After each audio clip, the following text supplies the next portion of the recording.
नमस्कार. सतसाहेब. आपलं नाव? माझं नाव सुधाकर साहेबराव सोळंके. आपण कुठून आलात? मुक्काम पोस्ट सादोळा, तालुका माजलगाव, जिल्हा बीड, महाराष्ट्र. आपला व्यवसाय काय आहे? माझा व्यवसाय सर, मी वारकरी संप्रदायामध्ये भजन कीर्तन गायन या कला मला अवगत असताना मी माझा उदरनिर्वाह या भक्तिमार्गामधून भागवत होतो. आणि ज्यावेळेस मी संत रामपालजी महाराजांची नामदीक्षा घेतली त्यावेळेसपासून मी आता शेती करतोय. संत रामपालजी महाराजांची गुरुदीक्षा आपण कधी घेतली? मी संत रामपालजी महाराजांची गुरुदीक्षा 2014 बरवाला आश्रम, जिल्हा हिसार, हरियाणामध्ये जाऊन संत रामपालजी महाराजांची नामदीक्षा घेतली. संत रामपालजी महाराजांची नामदीक्षा घेण्या अगोदर आपण व आपला परिवार कोणती भक्ती साधना करत होतात? संत रामपालजी महाराजांची नामदीक्षा घ्यायच्या अगोदर माझा सगळा परिवार वारकरी संप्रदायामध्ये जे इष्टदैवत आहे भगवान पांडुरंग यांची भक्ती करीत होतो. तनमन धनानं या भक्तीमध्ये आम्ही पूर्ण परिवाराला या भक्तीमध्ये वाहून घेतलं होतं. उपास करणं, एकादशी, स्टेजवर जाऊन कीर्तन प्रवचन प्रबोधन करायचं आणि त्या प्रबोधनातून जे काय मानधन मिळलं जातं त्या मानधनातून माझी उपजीविका भागायची. 2 महत्त्वाचे या ठिकाणी उत्सव असायचे, कार्तिकी वारी आणि आषाढी वारी. ह्या आषाढी आणि कार्तिकी वारीमध्ये पायी चालत आम्ही पंढरपूरला जायचं. भक्तिभावानं भजन कीर्तन करीत 1 महिनाभर पायी चालत जाऊन खूप कष्ट घ्यायचे. आता तरी आम्हाला परमात्मा प्राप्त होईल, आता तरी आमचं समाधान होईल ह्या अपेक्षेनं भक्ती करीत राहिलो. सर, जसं तुम्ही सांगत आहात की महाराष्ट्रामध्ये जो वारकरी पंथ आहे त्या वारकरी पंथाशी आपण निगडीत होता आणि जी भक्ती वारकरी पंथामध्ये चालते विठुरायाची, पांडुरंगाची, तीच भक्ती आपण करत होतात. अशी भक्ती करत असताना आपल्याला असं का जाणवलं की आपण संत रामपालजी महाराजांकडनं अनुग्रह किंवा नामदीक्षा घ्यावी? सर, वारकरी संप्रदाय म्हणजे खूप प्रबोधनाचं मार्मिक असं एक संप्रदाय आहे की त्या संप्रदायामध्ये अनेक संत होऊन गेले. तर त्या संतांपैकी संत ज्ञानेश्वर महाराज, संत तुकाराम महाराज आणि नामदेव महाराज आणि पैठणचे नाथ महाराज अशा संतांचं या ठिकाणी पवित्र अशी अभंगवाणी कथा कीर्तनातून त्यांचं पूर्ण समोरच्या प्रेक्षकांना प्रबोधन करायचो होतं आम्ही. आणि हे करीत असताना आम्ही समोर लोकांना सांगायचो की रामकृष्ण हरी हा मंत्र आहे आणि हा जपावा आणि तो तुमचा मोक्ष होईल असं आम्ही सांगायचो. ज्यावेळेस आम्ही सद्ग्रंथ वाचायचो तर आम्हाला असं लक्षात यायचं की सद्ग्रंथामध्ये भक्तविधीचा संकेत दिले, पण ते संकेत गूढ ज्ञानामध्ये होते. ते गूढ ज्ञान आमच्या या बुद्धीला, आम्हाला कुठल्या संतानं किंवा आमच्या बुद्धीला हे कळालं नाही की ह्या ज्ञानामध्ये संकेत दिले की ज्यांची सरली येरझार झाला सफळ व्यापार. येरझार संपवणं म्हणजे काय? त्यावेळेस आम्ही समजून सांगायचो की जन्ममरण जर तुम्हाला चुकवायचं असेल तर भक्ती नामस्मरण करा. नामस्मरण कोणाचं करायचं? मग आम्हाला मंत्र दिला होता आमच्या गुरुनं. आमचे संप्रदायाचे जे आपेगाव या ठिकाणी संत होते त्यांच्याकडून मी नामदीक्षा घेऊन भक्तिमार्ग चालू ठेवला. नाम रात्रंदिवस प्रबोधन करून आम्ही रात्रंदिवस जप करायचो. पण असं ठरवलेलं होतं की केले कर्म त्याची भोग आले उपजले ऐसे किती. म्हणजे भक्ती करूनही दुःख भोगायचं. म्हणजे असं वाटायचं की बाबा भक्ती करणं नेमकं काय करायचं जर भक्ती करूनही दुःख जात नसतील असा विचार करायचा. आणि मग सद्ग्रंथाचं वाचन करायचं.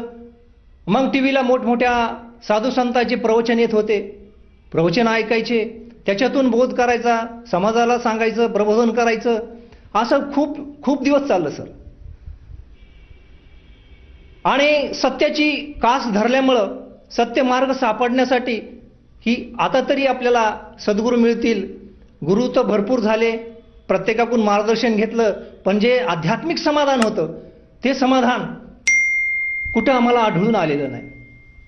म्हणून बरेचसे दिवस कथा कीर्तन करीत असताना, गायन करीत असताना असा अनुभव येऊन गेला की बस केलेलं कर्म जर भोगायचं असेल तर मग आपलं उदरनिर्वाहासाठी आणखीन काहीतरी प्रोसिजर्स करावी, काहीतरी उद्योगधंदा शोधावा.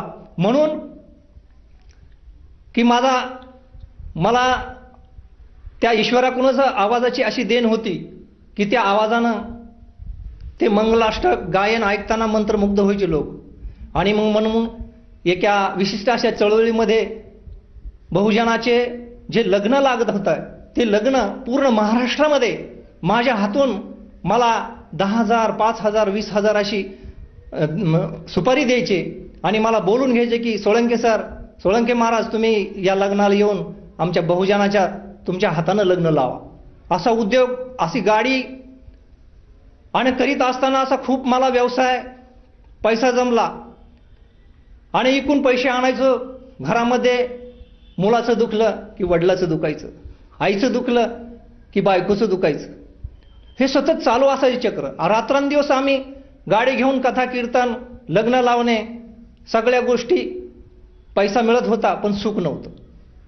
हे करीत असताना आम्हाला असं वाटायचं की परमात्मा, आजपर्यंत आम्ही असं ज्ञान ऐकलंय की तू निराकार आहेस, मग आम्ही ह्या पांडुरंगाला, ह्या मूर्तीला आम्ही निर्गुण आजपर्यंत सांगितलं की सगुण निर्गुण एकू गोविंदुरे, निर्गुण सांगितला वारकरी संप्रदायामध्ये परमात्मा, आणि आम्ही या मूर्तीची पूजा करतोय सगुण रूपामध्ये.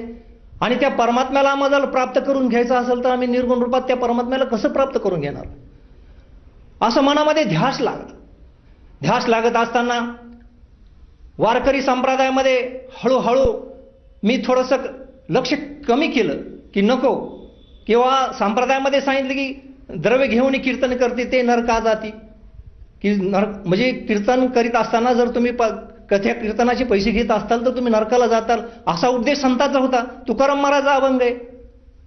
आणि असं वाटायचं कर्मकांड सुद्धा याच्यामध्ये सांगितलेलं नाही, तरी पण आपण दैनंदिन जीवनामध्ये श्राद्ध घालणं, श्राद्धाचं कीर्तन करणं, प्रवचन करणं, भजन कीर्तन करणं, असा प्रोग्राम चालूच होता.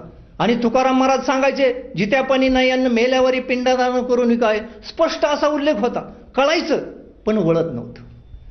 मग ह्या शोधामध्ये रात्रंदिवस आम्ही तन्मन धनानं, परमात्मा तू जर या पृथ्वीचा चालक असतील, मालक असतील तर या दिनावर दया करा आम्हाला.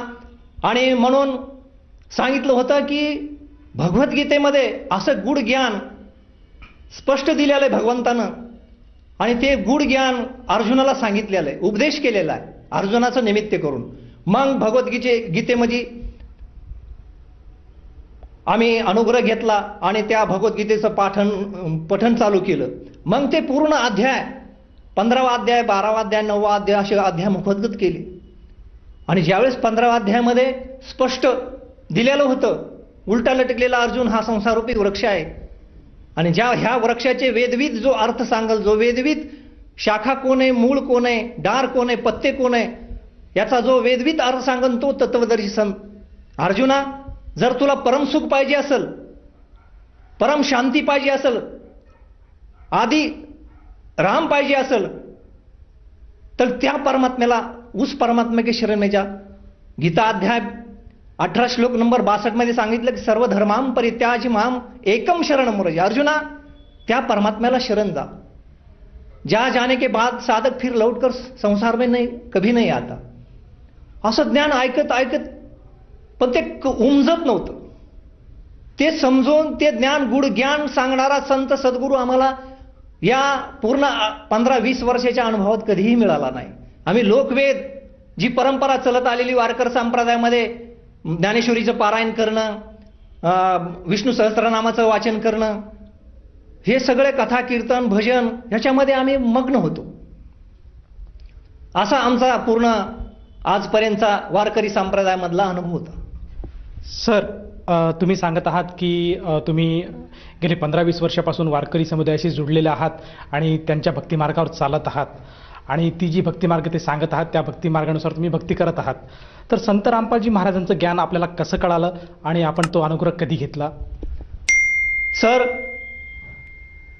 हे संत रामपालजी महाराजांचं ज्ञान मी वारकरी संप्रदायामध्ये कीर्तनाचे कार्यक्रम कमी करून लग्न लावण्याचे जास्त सुपारी म्हणा, प्रोग्राम म्हणा मी घेत होतो. कारण कीर्तनामध्ये 2 तास बोलावं लागायचं आणि लग्न लावत असताना 15-20 मिनिटामध्ये लग्न मंगलाष्टक म्हणून मोकळं व्हायचं आणि त्याच्यामध्ये 10,000 मिळायचे. कीर्तनात 2 तास कीर्तन करून कष्ट करून कुठंतरी 400, 500, 2,000 रुपये भजन केल्यानंतर मिळायचे. आणि ही तफावत पाहून की मला असं वाटायचं, मग गाडी आली, पैसा आला, सगळ्या गोष्टी आल्या, पण दुःख बी त्याच्यासोबतच येऊन गेले. मग असं एक चिंतन करायचं, मी आत्मसात करायचो की बाबा आपण जे करतोय ही कुठली स्टेप आहे? आपण भक्ती करीत असताना हा मार्ग का स्वीकारला? आपण तर द्रव्य घेऊन नरका जाती सांगितलेलं संतांना. काय करायला पाहिजे? मग त्यावेळेस मोठमोठ्या चॅनलला प्रवचनाचा कार्यक्रम असायचा. मुरारी बापू असायचे, आसाराम बापू असायचे, सगळ्या संतांचे प्रवचन असायचे, एक शेपडकर एक.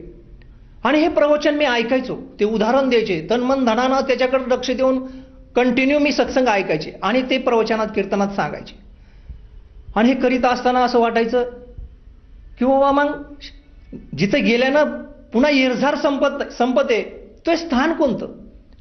मग पुन्हा पाठीमागून वळून पाहिजे की संतांना तर संकेत दिले, पहिले कोटीचे नव्हते काही, चंद्र सूर्य तारा नाही, तेथे एक ढालगज निर्माण झाली, कानोबा तेरे तेरे ते 3 स्थान कोणते? मग ज्या वेळेस हा प्रश्नाचा एक गाढ असा संग्रह निर्माण झाला की ह्या प्रश्नाचं उत्तर मला कुठं मिळेल, याचं समाधान कुठं होईल की ज्या मंत्रानं पूर्ण मोक्ष होईल, इहलोकी बी आणि परलोकी बी सुख मिळेल. आणि एवढं कष्ट करून दुःख येऊ लागले. आणि सत्संग ऐकत ऐकत मोरारी बापूचा सत्संग संपला की मी टीव्ही दुसऱ्या चॅनलला पाहायचो, तिसऱ्या चॅनलला पाहायचो. असं करीत करीत अचानक एक दिवशी एक चॅनल लागलं. त्या चॅनल मला आठवत नाही, त्या चॅनलला संत रामपालजी महाराज, तत्वदर्शी संत रामपालजी महाराज असं नाव होतं. आणि संत रामपालजी महाराज यांची वेशभूषा पाहिली तर सर्वसाधारण, असं वाटत नव्हतं की हे संत असतील. पण ज्यावेळेस मी ते चॅनल ऑन केलं त्यावेळेस लक्षात आलं माझ्या की त्या संताने हा विषय छेडला गेला, 3 देव के करते जो भक्ती उनके कभी ना होय मुक्ती. तळपायाच्या मस्तकाला गेली. मला 3 देवाची भक्ती म्हणजे आपण विष्णूचे साधक आहेत आणि त्याची मुक्ती होणार नाही. मग त्यावेळेस त्यावेळेस संतांनी सांगितलं, नंतर असं वाटायचं नाही काहीतरी आणखीन याच्या पुढे काय असेल ते बघू, याला पुरावा पाहिजे ना, शास्त्राचा म्हणा कुठल्या तरी संताचा तरी. आणि त्यावेळेस संत रामपालजी महाराजांनी सांगितलं, गुण 3 15 अध्यायाचा पहिला श्लोक सांगितला. पेज काढलं आणि श्लोक वाचला. ऊर्ध्व मूलमद शाखम अश्वस्तव्य प्रावरभ्यम छंदांश यश पर्णाने व्यस्त वेदास वेद. हे अर्जुना, हा उलटा लटकलेला संसाररूपी वृक्ष आहे. आणि वृक्ष दाखवला. वृक्षापुरतं तितकं माहीत होतं, मूळ कोण आहे, डार कोण आहे, फांदी कोण आहे हे अजिबात ज्ञान नव्हतं. गूढ ज्ञान दिलेलं होतं. ते 3 स्थान आहेत, पण ती 3 स्थान कोणते हे फक्त संत रामपालजी महाराज यांच्या शरणामध्ये आल्यानंतर लक्षात आलं. आणि महाराजांना तोच विषय छेडला की गुण 3 के भक्ती में भूल पडा संसार आणि कहे कबीर निज राम बिना कैसे उतरो पार. पार याचा अर्थ लक्षात आला की तुमचा पूर्ण मोक्ष कसा होणार ह्या देवदेवताची भक्ती केल्यानं. तर तुम्हाला मूळ इष्टरूपामध्ये पूर्ण परमात्म्याची भक्ती करायची असं सांगायले संत रामपालजी महाराज. मी म्हणलो, अशा लक्षात आलं माझ्या की आपण आयुष्यभर इतकं ह्या देवताची पूजा भक्ती केली आणि हे आपण ज्ञान तर कधी ऐकलं नाही. रोज भगवद्गीता वाचायचो, हे कळालं बी नाही. आणि त्यावेळेस संत रामपालजी महाराजांनं भगवद्गीता उघडून सांगितले की कबीर साहेबाचा एक दोहा होता की अक्षर पुरुष एक है ज्योत निरंजन वाकी डार, तीनों देव शाखा है पात रूपी संसार. पण अक्षर हे काही मालूम नव्हतं. नुसतं आम्ही घोटायचो असा शब्द, तो आमेव पुरुष लोक अक्षर अक्षर एवच. पण हे माहीत नव्हतं की अक्षर कोण आहे, अक्षर कोण आहे. त्यावेळेस संत रामपालजी महाराजांना सांगितलं की 3 देव के करते जो भक्ती उनकी कभी ना होई मुक्ती. मी म्हणून लक्षात आलं की बाबा शास्त्राचे पुरावे नाहीत. आज संत म्हणजे लौकिक कशा कथा सांगायला की महाराजांना लगेच सांगितलं की 7व्या अध्यायाचा 15वा श्लोक काढला. बच्चो पहा म्हणले की हे सदग्रंथ पहिलेचे हे काय अगोदर आता निर्माण नाही झाले की ह्या सदग्रंथामध्ये 7व्या अध्यायाच्या 15व्या श्लोकात काय सांगितलं. मला इतकी खटक बसली. हे सद्गुरू, हे संत रामपालजी महाराज, हे तर गीतेमध्ये तुम्ही उल्लेख करून दाखवता. ही गीता आम्ही रोज पडपड करून वाचली. हे सद्गुरुदेव, हे गुढ ज्ञान आजपर्यंत 20 वर्षामध्ये मी कधीही ऐकलं नाही. कोणी कुठल्या संतानं सुद्धा गुढ ज्ञान दिलं नाही. संकेत दिले, पण तुम्ही स्पष्ट त्याला सद्ग्रंथाचा आधार देऊन तुम्ही पुरावा दिला, श्लोकाचा पुरावा दिला परमात्मा. हे सद्गुरुदेव, हे संत रामपालजी महाराज, असं म्हणित म्हणित संत रामपालजी महाराजांनी वेद काढले की परमात्मा कोण आहे, तो कसा आहे. तर आम्ही निर्गुण समजायचो परमात्मा, तर निर्गुण समजायचो आणि मूर्तीची पूजा करायचो. आणि सगुण निर्गुण एक गोविंदू रे, पण तो गोविंद कोण आहे याचा संदर्भ, याचा उल्लेख संत रामपालजी महाराजांनी सांगितला. द्वामेव पुरुष लोके क्षर अक्षर एवच, क्षर ब्रह्म अक्षर ब्रह्म आणि उत्तम पुरुष परमात्मा इति उदाहरता. तो तिसरा आहे, तो अविनाशी आहे आणि हे 2 नाशवान आहेत. त्यावेळेस पुन्हा सांगितलं की गीता ज्ञानदाता हा नाशवान आहे. गीता ज्ञानदाता असं नाशवान आहे ह्याचं उत्तर संत रामपालजी महाराजांना लय भगवद्गीतेमध्येच दिलं की अर्जुन, तेरे और मेरे बहुत जन्म हो चुके, तुम्ही नाही जानता मैं जानता हूं. त्यावेळेस लक्षात आलं की हा स्वतः कबूल करतोय की अर्जुना, तुझे माझे अनेक जन्म झालेत, तुला माहित नाही ते मला माहित आहे. मग तुला परम मोक्ष, ते निज स्थान, तो आदिराम जर पाहायचा असेल, परम सुख प्राप्त करून घ्यायचं असेल, तुझी येरझर संपवायची असेल, तर सर्व धर्मां परित्याज माम एकम शरणं व्रज, त्या परमात्म्याला शरण जा. आणि हे संकेत या वारकरी संप्रदायामध्ये बऱ्याचशा संतांनी दिले. शिर्डीचे साईबाबांनी सांगितलं की सबका मालिक एक, बोट वरती करून दाखवलं. पण त्या बोटाचा संकेत आम्हाला आजपर्यंत कळाला नव्हता. आम्ही संदर्भ असा लावला की शास्त्र पाहिले की संतांना याच्या आधी संत होऊन गेले, ह्या संतांना पण ह्याचा भेद दिलाय का नाही पाहायला गेलं. त्यावेळेस लक्षात आलं की ज्या संत रामपालजी महाराजांनी जे शास्त्रयुक्त ज्ञान आमच्या समोर मांडलं, वेद सांगितले, परमात्मानं वेद काढले, वेदामध्ये सांगितलं की परमात्मा साकार आहे, सहशरीर आहे, मनुष्य सदृश्य आहे. आणि लक्षात आलं की परमात्मा साकार आहे, मनुष्य सदृश्य म्हणजे मनुष्यासारखा आहे. आणि ह्या संप्रदायामध्ये सांगितलं की परमात्मा निराकार आहे. हा भेद मला लक्षात आला की असं वाटलं की हे जे वेदाचं ज्ञान आहे, हे भगवद्गीतेचं ज्ञान आहे, हे मूळ ज्ञान आहे. म्हणून मी अशी तनमन कंटिन्यू दोन महिने कंटिन्यू सत्संग, कंटिन्यू दुसरे सत्संग टाळून हाच सत्संग पाहायला लागलो संत रामपालजी महाराजांचा. आणि मग हे ज्ञान मला लक्षात आलं की माझ्या पायाखालची वाळू घसरली.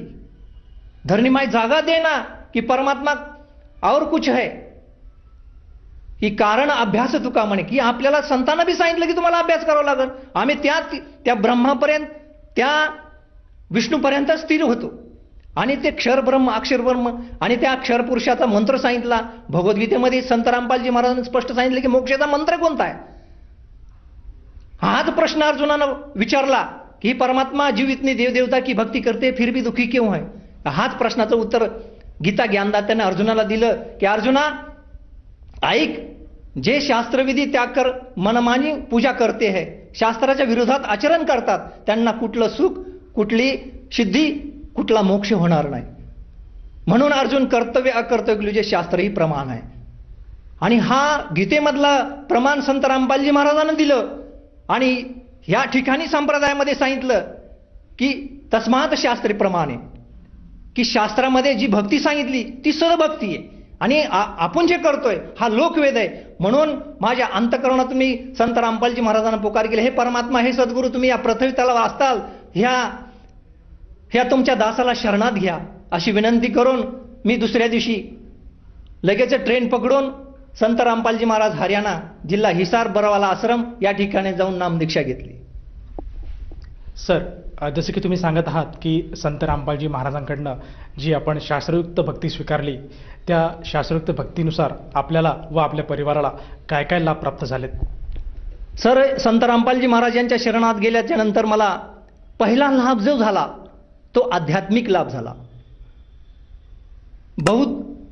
बहुत सुकृताची जोडी आणि सद्गुरू चरण आवडी, की बहुत दिवसानं हा परमात्मा सद्गुरू मला प्राप्त झाले आणि पहिला लाभ तो आध्यात्मिक झाला. मला ते आध्यात्मिक ज्ञानाचं ज्ञान झालं सद्गुरू संत रामपालजी महाराज यांच्याकडून.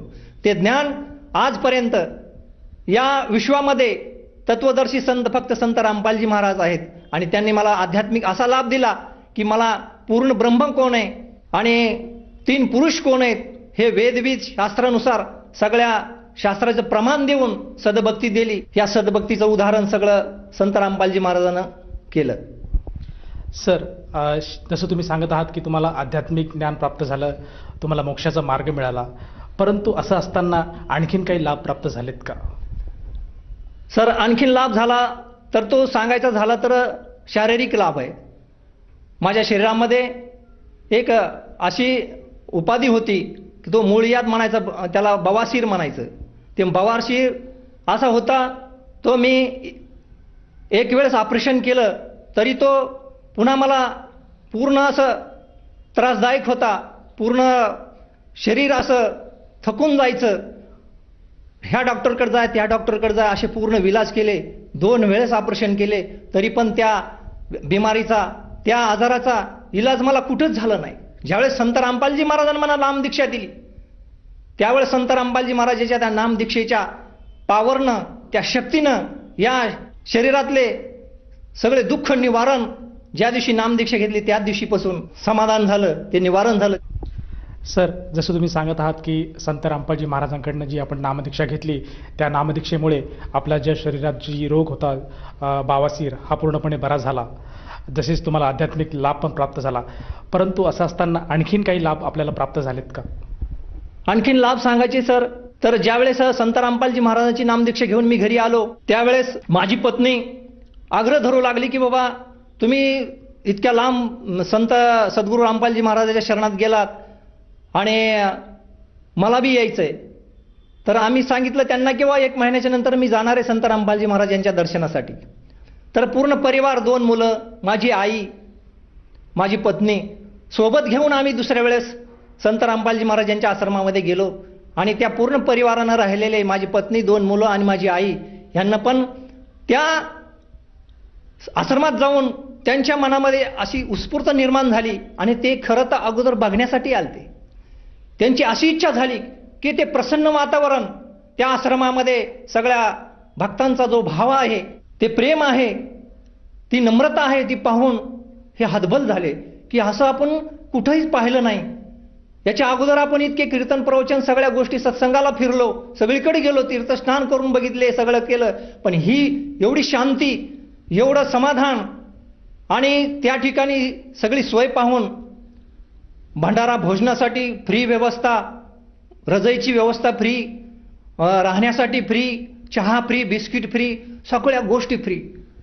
आणि हे पाहून घरच्यांना सांगितलं की आम्हाला नामदीक्षा घ्यायची. मी म्हटलं ठीक आहे, ते नेम सद्गुरू रामपालजी महाराजांचे नेम असतील ते तुम्ही वाचा, ते तुम्हाला मान्य असतील तर तुम्ही घेऊ शकता. मी त्यांना आग्रह केला नाही, कारण हे ज्ञानाचा विषय, कारण मी माझे 20 वर्ष याच्यामध्ये घातले गेले. आणि त्यांनी सांगितलं की ठीक आहे, तुम्ही जी भक्ती करता ती आम्हाला सगळी मान्य, आम्हाला सत्संगातून संत रामपालजी महाराजांनी सगळं ज्ञान दिलं, तर आमची इच्छा झाली की आम्हाला नामदीक्षा घ्यायची. त्यांना पूर्ण 2 मुलं आणि माझी पत्नी आणि माझी आई यांनी संत रामपालजी महाराजांची नामदीक्षा घेतली. आणि ती नामदीक्षा घेऊन आम्ही एक दिवस सत्संग ऐकला. सत्संग ऐकल्यानंतर आम्ही दुसऱ्या दिवशी आमच्या गावाकडे रवाना झालो. येते असताना झाशी या स्टेशनवर ट्रेन थांबली, रेल्वे थांबली. त्यावर रेल्वे थांबल्याच्या नंतर माझा छोटा मुलगा जवळपास 7 ते 8 वर्षाचा असेल त्यावेळेस तो ब्रश करण्यासाठी खाली उतरला. सकाळची वेळ होती, गाडी 20 मिनिटं त्या ठिकाणी थांबणार होती. मी अगोदरच 5 वाजता माझा नित्यनेम करून मी गाडीमध्ये बसलेलो होतो. घरचे माझी मंडळी आणि माझी मुलं 2 आई फ्रेश होण्यासाठी ब्रश करण्यासाठी खाली उतरले. ब्रश करून वरती आले. आई आली, आमची माझी पत्नी आली आणि मोठा मुलगा बी आला. आणि लहाना मुलगा, माझं लक्षच नाही, मला वाटलं पाठीमागं असेल. मी पाहिलं त्यावेळेस मोठा मुलगा म्हणतो, पप्पा आपला संदीप नाही. एकदम आश्चर्य वाटलं आणि माझं लक्षात आलं की नाही, ही परमात्मा तुम्हीच आहेत आमचे रक्षण करता, तुम्हीच दया करा. आणि असं करून आमच्या पत्नीने मोठा टाहो फोडला, मोठ्यानं आरडाओरडा सुरू केली की असं कसं झालं, माझा मुलगा हरवला, गाडी रोखा, गाडी रोखा. आणि ज्या ट्रेनमध्ये आम्ही बसलेलो होतो, या जालना विभागातील वाटूर या ठिकाणचे बरेचसे भक्त मंडळी त्या ठिकाणी त्या ट्रेनमध्ये होते, आमच्या अगोदर नामदीक्षा घेतलेली. आणि त्यांनी सांगितले की संत रामपालजी महाराजांचा जय जयकार करा, बंदी छोड सद्गुरू रामपालजी महाराज की जय म्हणल्यानंतर अर्धा किलोमीटर स्टेशनपासून ती सुपरफास्ट गाडी अर्धा किलोमीटर जवळपास गेली. आणि ज्यावेळेस आम्ही बंदी छोड संत रामपालजी महाराज की जय म्हणल्यानंतर गाडी ऑटोमॅटिक स्टॉप झाली, थांबली. त्यावेळेस मी लगेच पटकून त्या दरवाज्यातून खाली उतरलो आणि सांगितलं की आता तुम्ही तिकीट काढलेले, तुम्ही जा, मी पाहतो म्हणलं मुलाला. त्यावेळेस आमची पत्नी खूप मोठ्या जोरजोराने रडू लागली. आणि साहजिक आहे, ज्याचा पोटचा मुलगा हरवला त्याला रडू येणं, दुःख होणं हे साहजिक आहे. खूप मोठ्याने आक्रोश करले. सगळे भगत मंडळी सुद्धा म्हणायची कसं काय झालं, कसं काय झालं. त्यावेळेस मोठमोठ्याने हणू घेऊन रडू लागली. त्यावेळेस मी पूर्ण डबे पास केले, पूर्ण डब्यामध्ये बघितलं की मुलगा ह्या डब्यात असेल, त्या डब्यात असेल, पूर्ण डबे चाळले. शेवटच्या डब्यापासून गेलो, संदीप संदीप असा आवाज दिला. तो मुलगा मला कुठेही सापडला नाही. ज्यावेळेस मी संत रामपालजी महाराजांना सांगितलं, हे बंदी छोड सद्गुरू रामपालजी महाराज तुम्ही दया कळा, सद्गुरू जोच्या आहोसो करई 14 कोट दूध डरई. सद्गुरू काही बी करू शकतात, हे मालिक तुम्ही दया करा. हे जर असं झालं तर मी काय सांगू माझ्या गावाकडे गेल्यानंतर की तुमचा मुलगा हरून आला, तुम्ही कुठून नामदीक्षा घेऊन आले. अंतःकरणातून मी परमात्म्याला हाक मारली. त्यावेळेस भगतमती गाडीमध्ये मोठमोठ्याने रडू लागली, आरडू लागली की माझा मुलगा गेला, कोणीतरी चला माझ्यासोबत चला. पण ट्रेन उभा टाकलेली होती, तिचं धाडस व्हायना खाली उडी मारायला. त्यावेळेस एक जुनी भगतमती, त्याला म्हणणे की भगतमती दंडवत प्रणाम करा, बंदी छोड सद्गुरू रामपालजी महाराजाचा तुम्ही जय जयकार करा, दंडवत करा. तिनं लगेच पटकून दंडवत रेल्वेमध्ये साष्टांग दंडवत घातला आणि बंदी छोड सद्गुरू रामपालजी महाराज की जय दया करा असं म्हटल्यानंतर हे पगडी बांधून एक तरुण असा मुलगा दरवाजामध्ये हजर झाला. माता आप क्यों रो रही हो असं विचारल्यानंतर तिच्या लक्षात आलं की हे कोणतरी विचारायलेत आपल्याला, मेरा बच्चा खो गया, माझा मुलगा हरवला असं म्हटल्यानंतर ठीक आहे माताजी मेरे साथ चल, तेरा बच्चा मैं ला के दूंगा असं म्हटल्यानंतर तिच्या मनात नाही काय आलं. तिला वाटलं आता आपले पती तर गेलेत पाठीमागं, आपण पाठीमागं यांच्यासोबत जायला हरकत नाही बघायला. पाठीमागं आल्याच्या नंतर आमच्या पत्नीच्या पायामध्ये चप्पल पण नव्हती. जाता वेळेस बी तिचे पाय जमिनीवर अजिबात टेकले नाही. मी सत्य सांगतोय. हे कधी सांगितलं, ज्यावेळेस ते पगडी घालून जे मुलगा आलता तो सफेद ड्रेसमध्ये, त्यानं सोबत घेऊन माझ्या पत्नीला त्या स्टेशनवर, झाशी स्टेशनवर त्या दुसऱ्या गाडीमध्ये आमचा मुलगा बसलेला होता, एकानं पकडून धरलेलं होतं, हातात ब्रश होता आणि रडू लागला. आणि ज्यावेळेस या पगडीवाल्या मुलाला पाहिलं त्यानं अनोळखी, त्याच्या लक्षात आलं आईसोबत हा माणूस कोण आला. तर पगडीवाला तो माणूस म्हणतोय की बेटा चल, समोरच्या माणसाला म्हणतो की मैं ते उसका पिताजी यही माँ आहे इसकी. तर त्यांच्याकडे जाय ना तो. मग त्याची आई म्हणते की पप्पा तुझे बाहेर थांबलेत, संदीप चल. त्यावेळेस त्या आईकडे धाव घेतली. त्यावेळेस त्या पगडीवाल्या त्या सफेद ड्रेसमध्ये आलेल्या त्या मुलानं पटकून उचलून घेतलं कडेवर आणि हॉर्न वाजला गाडीचा. आम्ही पळतच पाठीमागं सगळे भगतजी उतरलेले होते की सांगितलं सोळंकी भगतजी तुमचा मुलगा सापडला. मी पाहतोय तर त्या भगतजीच्या खांद्यावर एक मुलगा होता ना आमची पत्नी त्याच्या पाठीमागं पळत होती. बाकीचे भगतजी त्याच्या पाठीमागं पळायचे. का ही गाडीची ट्रेन म्हणजे सिग्नल पडलं होतं, शिट्टी मारली होती गाडीनं. त्यावेळेस मी बी पाठीमागं फास्ट त्यांच्याच पळालो. मग ज्यावेळेस आम्ही गाडीमध्ये बसायचं की गाडी अचानक एकदम सुरू झाली. सुरू झाल्यानंतर आम्ही मध्ये बसलोच गाडीमध्ये बसलो असताना आणि त्या भगतजीचे मी ऋणवाद केले. हे भगतजी तुमच्यामुळे आमचा मुलगा सापडला, आमच्या खूप खूप उपकार केले तुम्ही. नाही म्हणले बंदे इस बंदे को उसने लिजाया था बोले, परमात्मा ने बचा दिया, इसको संभालो असं म्हटल्यानंतर समोर बसले. आम्ही चर्चा करीत असताना बरेचसे भगतजी वर बसलेले होते, आमच्या समोर बसलेले होते. अशी चर्चा चालू होती आणि मी काय केलं, त्यांच्या पायाकडे बघितलं, त्यांच्या पायात पण चप्पल नाही. मला असं थोडंसं हृदय हे निर्माण झालं की एवढं पायी जाऊन त्यानं पळत जाऊन आपल्या मुलाला आणलं, यांच्या पायात चप्पल पण नाही. म्हणून भगतजी तुमच्या पायात आपके पाव में चप्पल नाही. ते म्हणले नाही भगतजी रणदेव. मैं काय केलं, खिशामध्ये पाकिटामधले पैसे काढले आणि त्यांच्या खिशात टाकले आणि बिस्किट होते, बिस्किट पुडा दिला, 4 बिस्किट खाल्ले, बिस्लरीचं पाणी दिलं. असं बोलत असताना मालिक ने बचा दिया, आपने बंदे को उसको संभालो असं म्हणणं, आणि गाडी फास्ट निघलीत असताना आम्ही सगळे चर्चा करायलो, भगतजी तुम्हाला कसं काय माहिती होतं, काय होतं, असं म्हणत असताना त्याच क्षणी एकदम अदृश्य झाला तो मुलगा. त्यावेळेस आम्हाला कळालंय की मग जुन्या भक्ताने गजर केला की बंदी छोड सद्गुरू रामपालजी महाराज की जय. तुमच्या समोर बसलेला कुठे तो, त्यानं मुलगा आणला. तो पाहिलो तर आम्ही बाथरूम मध्ये पाहतो, इकडे पाहतो, कुठंच नाही. पाठी साईडला कुठं लोंबकळलेला असेल ट्रेनला, कुठंच सापडला नाही. त्यावेळेस आम्ही दंडवत प्रणाम केला, बंदी छोड सद्गुरू रामपालजी महाराज, आपकी दया से तुमच्या दयेनं, तुमच्या सदिच्छेने आमचा मुलगा परत मिळाला. परमात्मा तू दयाळू आहेस दाता. म्हणून आमच्या पत्नीला इतका दृढ विश्वास निर्माण झाला की जो हरवलेला मुलगा दुसऱ्या ट्रेनमध्ये बसला, जर यदा कदाचित ते ट्रेन निघून गेली असती तर माझा मुलगा मला मिळाला नसता. तर खरेच तुमचे सद्गुरू संत रामपालजी महाराज, मी नामदीक्षा घेतली, मी नुसती बघायला आलते, पण आज मला खरा अनुभव आला की एवढी दृढ झाली ती भक्तीमध्ये, माझ्यापेक्षाही जास्त. पूर्ण परिवार आमचा या संत रामपालजी महाराजाच्या शरणात राहून ही सद्भक्ती करतोय आणि तो परमानंद आम्ही अनुभवतोय. सर, जसं तुम्ही सांगत आहात की संत रामपालजी महाराजांच्या कृपेने आपला हरवलेला मुलगा परत सापडला आणि आपल्याला या सांसारिक आयुष्यामध्ये बरेचसे लाभ प्राप्त झाले. मुख्य म्हणजे आपला जो मोक्षाचा मार्ग होता तो आपल्याला मिळाला. तर या अनुषंगाने आपण या सर्व भक्तांना किंवा श्रोत्यांना काय संदेश देऊ इच्छिता? सर, संदेश तर काय मी देऊ शकत नाही, की हात जोडून कळकळीची विनंती करतो. हे समाज बांधवांनो, माझी एक आग्रहाची कळकळीची विनंती आहे. सत्य असत्याशी मन करा रे ग्वाही.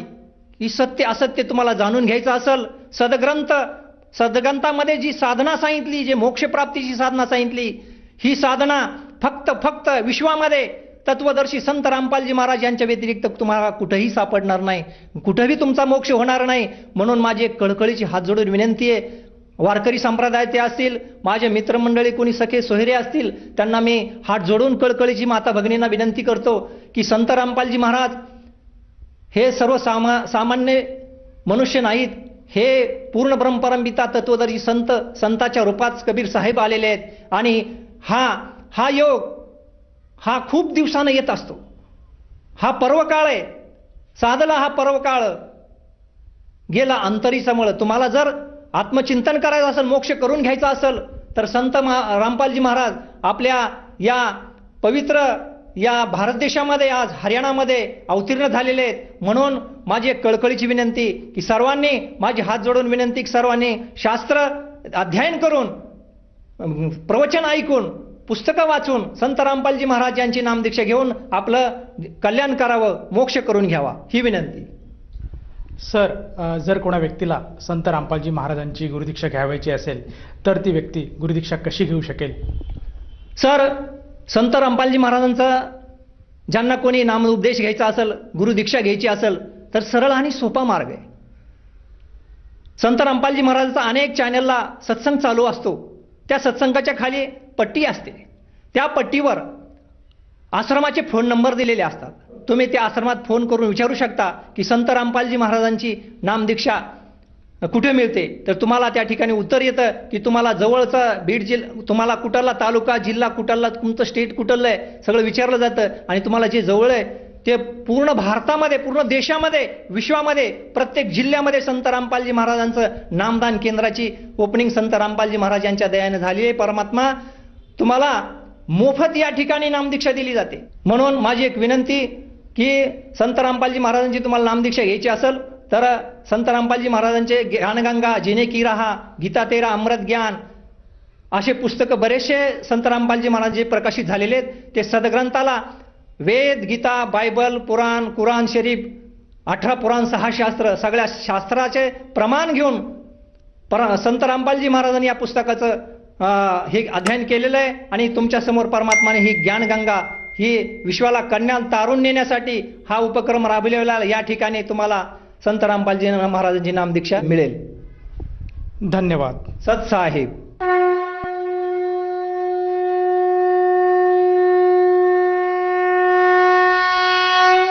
निःशुल्क नामदीक्षा प्राप्त करण्यासाठी आणि अधिक माहितीसाठी संपर्क करा 70 7030303951 7030303952. आमची वेबसाईट आहे www.jagatgururampalji.org. सर्व पवित्र धर्मांच्या व पवित्र शास्त्रांवर आधारित प्रमाणित अनमोल पुस्तक ज्ञानगंगा किंवा जगण्याचा मार्ग यापैकी कोणतेही एक पुस्तक निःशुल्क मागवण्यासाठी आम्हाला आपले पूर्ण नाव, पूर्ण पत्ता, पिनकोड सहित आणि फोन नंबर लिहून 7030303951 7030303952 नंबरवर SMS करू शकता किंवा आम्हाला 7030303950 नंबरवर व्हॉट्सअप देखील करू शकता.